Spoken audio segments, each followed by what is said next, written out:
Hi friends, today we did the fly stitch. Now this is a simpler stitch compared to yesterday's turkey work, and so it was really nice to have a little stitch in there thrown in to kind of give us a little breather, because tomorrow we're also going to be doing a more complicated stitch with the oyster stitch. So I definitely wanted to throw in something easy, kind of give us a little breather, and that is the fly stitch. And this is a pretty simple one.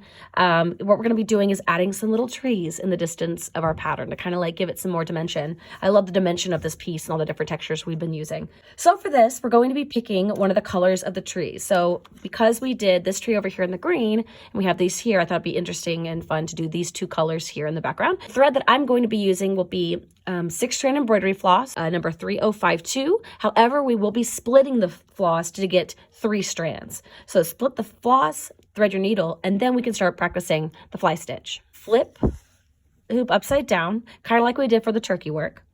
And then what I'll do is I will come up through the fabric and I will go down into the fabric the width of how I want the tree to be. So if I want the tree to go from here to here, I will come up, holding down the thread with my thumb again, kind of like we did with the stem stitch. And I will go into the fabric. I'm gonna come up between those 2 stitches, okay? And making sure that I come up between that loop too. And I pull, creating a little V. And then what I'll do is I'll take the needle, go back into the previous hole underneath this top thread. However, if you wanted it to be longer, you could go to here and have a fly stitch with a tail. We won't be doing that here, but you have that capability if you want to try that later. So go back to the hole there. There you go. That's a fly stitch. It will look kind of like a bird. Then what you would do is you would go a little bit up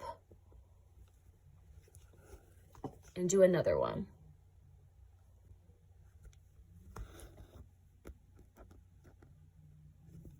Using that first stitch, that first locking stitch is kind of your guide, kind of thinking it as the backbone of the tree. So here you can see we had a little backbone here. Now we're going to be building a second one here.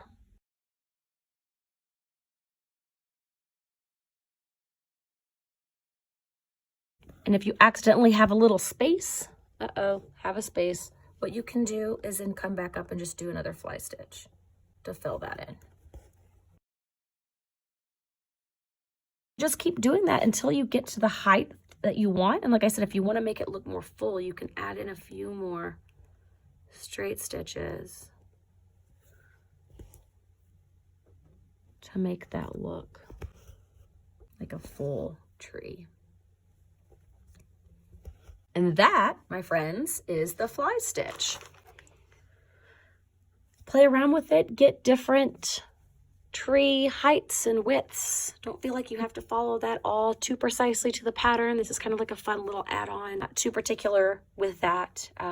Obviously you don't want to make them too big because they're supposed to be in the distance, and you don't have to do just 2. You could do 3. You could do 2 different colors. Have fun with it. Make it yours. That's kind of like the whole point of National Embroidery Month, is to take the pattern and make it yours. Thank you guys again for tuning in. I hope that you are enjoying these last few days of National Embroidery Month. Don't forget that you can still get yourself some supplies. Head on over to DMC and use my promo code GULAXDMC at checkout and you can get 15% off your purchase.